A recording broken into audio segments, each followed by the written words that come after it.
Traditional compost, why is it good? How do you get it going? How can you solve some common issues? Hi, I'm Lauren Kane. I'm the founder of Elm Dirt, and I started Elm Dirt originally as a worm farm. So I have a lot of experience in worm composting, and I've dove into traditional composting recently. I have a compost pile in my own backyard, and I'm here to tell you it is not as easy as it looks. So one of the things I found out as I'm starting my compost pile is about the carbon to nitrogen ratio and how important it is and what happens if it doesn't heat up. And so let's go into some of the science behind how compost works, how you can fix your issues, what is ideal, what is going on in there that you can't see, and how can you speed up the process so you can get good compost faster. So first, let's talk about it. What is traditional compost? So traditional compost is the decomposition or the breakdown of organic matter. And in a lot of households, 30% or more of your waste is actually organic matter. We have a lot of paper that can be composted. You have a lot of leaves, you have a lot of grass, you have a lot of food waste that can also be composted. And so there's a lot of different things that you can throw into your compost bin.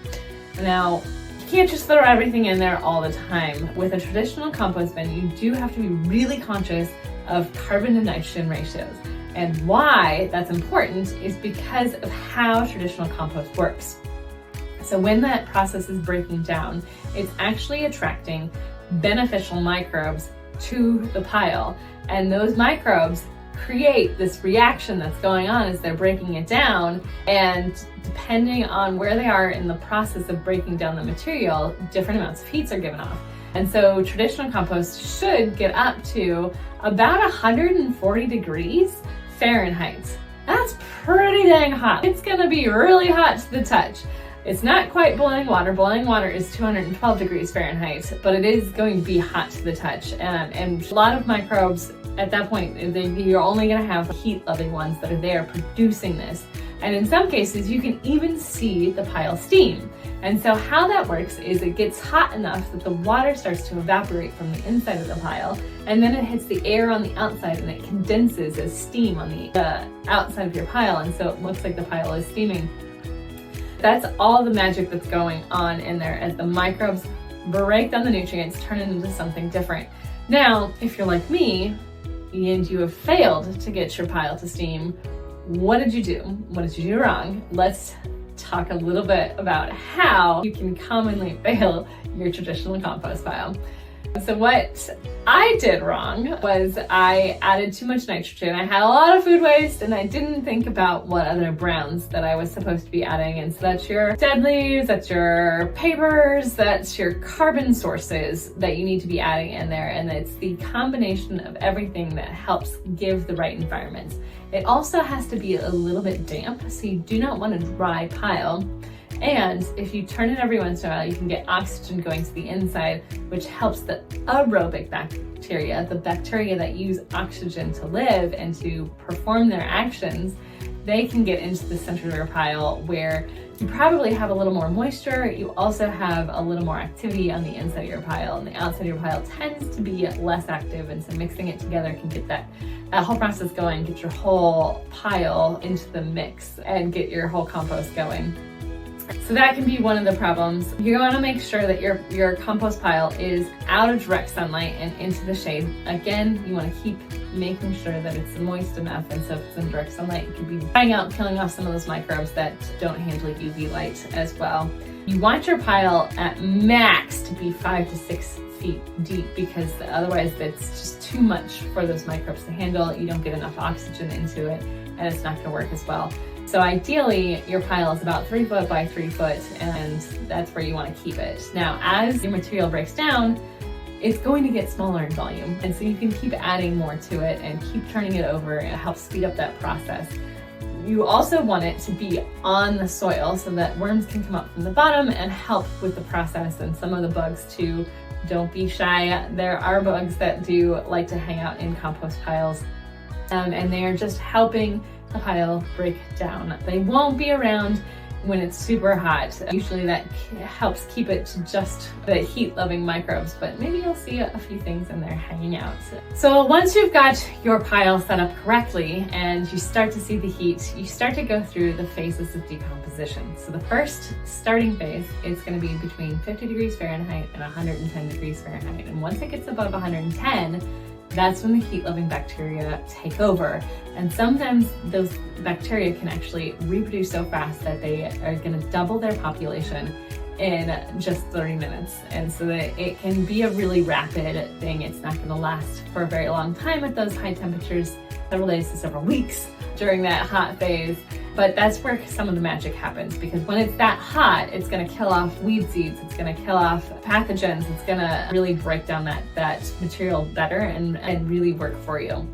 Now, while it's hot, what's going on is all these heat-loving bacteria are respirating. They're turning that decomposition and they're breathing out all this heat. And it's part of their biological process, and they're producing a lot of heat in the pile, and because of that, it's just a self-fulfilling cycle, right? They produce the heat, they love the heat, they keep reproducing in the heat, and it just keeps going. Once they've broken down all the material they can to produce that heat and to do their decomposition, then it starts to slow down. So once they've completed most of that decomposition, then it starts to slow down. Then you start to see that temperature drop off, and there's 2 more phases after that before the worms start to return, before it fully gets back down to regular temperature, and before it's able to be used in your garden. So with traditional compost, you want to make sure that it is fully composted before you use it in your garden. Otherwise, it'll continue to heat up in your garden, and once it gets that hot, at about that 150, 160 degrees Fahrenheit, it can also hurt your plants, because like I said, when it gets that hot, it burns off the weed seeds, but it can also hurt your plant seeds or your plant roots during that decomposition process. So you want to make sure that the compost is fully done heating up. You want to turn it over. You want to make sure that you get that oxygen in there, because this is an aerobic process. It needs oxygen to happen. And on the center of those piles, even if it still has stuff to decompose, but the bacteria isn't getting enough air, then that reaction is going to slow down a little bit.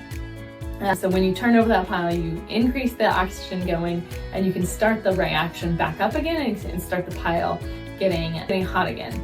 Now, most people are going to want to turn their pile every couple days to every couple weeks, depending on what you've got going on. The faster you turn it over, the faster you can decompose your pile. So let's talk a little bit about what goes into your pile and how you can make it work for you. So getting that carbon to nitrogen ratio correct is important for getting the chemical or the biological reactions to get kicked off. And not exactly chemical reactions, but there's a lot of different things that are going on to biologically break down the compost and turn it into what you need for your garden. You need that carbon to nitrogen ratio to be about 2 to 3 parts carbon to 1 part greens, which is the nitrogen source. And that's kind of a magic combination. But what makes up carbons and greens? Not everything is one thing or the other. A lot of them have some sort of ratio themselves that you then have to consider. But in general, you can figure it out, right? Leaves are, when they're brown, they're brown. They're a good carbon source. When they're green, they're greens, and they're a good nitrogen source. Grass clippings, when they're green, they're a great nitrogen source. Coffee grounds can also be really good too. They're a really good nitrogen source as well, and can heat up quite well in a compost. Some things you don't want in a compost, you don't want meat or dairy. And the reason why you don't want meat or dairy is actually because you don't want to attract the pests that like them into your compost. If you can imagine, the things that like meat, especially meat that's been rotting a little bit in your compost pile, you don't want them around your house. So those will attract raccoons, sometimes even foxes and coyotes and other meat-loving animals in your area. You don't want them around. The dairy can also smell and also attract other animals that you don't want. And so we want to make sure that we're putting just food scraps, straw, leaves, newspaper, paper, coffee grounds, anything that's organic like that. You can toss it into your bin. But if it's got meat or dairy, keep it out. And so that can make it a little bit complicated. Grease and citrus sometimes get bad raps. You don't want grease in a worm bin because worms breathe through their skin, and so that can coat and interfere with their breathing mechanism in oil like that. But you can use it in a traditional compost. Citrus is also one that works great in a traditional compost in a worm bin. It can, in high quantities, be bad for the worms because it's so acidic, but in a traditional compost, there's no issues with that. Some other things you want to consider when you're adding stuff to your traditional compost is, what did you use on it? So if you have a hay that's got a persistent weed killer, you do not want to put that in your compost pile, because then all of a sudden when you use that compost in your garden next year, it will have that persistent weed killer on it. Another thing to consider if you're composting your gardening materials, if you had any sort of disease on your plants, you do not want to compost those materials. Tomatoes are a really big one that's got some of the diseases on them. You can see some of the black spots, and you can tell when it's a diseased plant. You don't want to throw those in your compost, because you could be spreading that disease to your plants next year. And I guarantee you don't want to have the same problems of disease year after year, or make it worse for your plants to survive after that. Some other things to consider not putting in your traditional compost is glossy magazine or mailers or anything like that. When I've added them to my worm composting piles, what I saw was that the worms would eat the paper in the inside and leave that plastic coating on the outside. So yes, that glossy part is actually plastic that's coating the outside of your paper.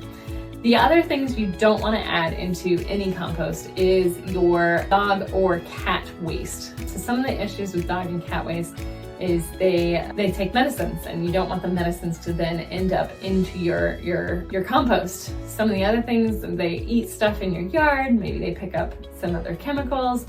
You don't want that into your compost either. So keep the pet waste out. They need a different mechanism for cleaning those, and it's much harder to do on a home schedule.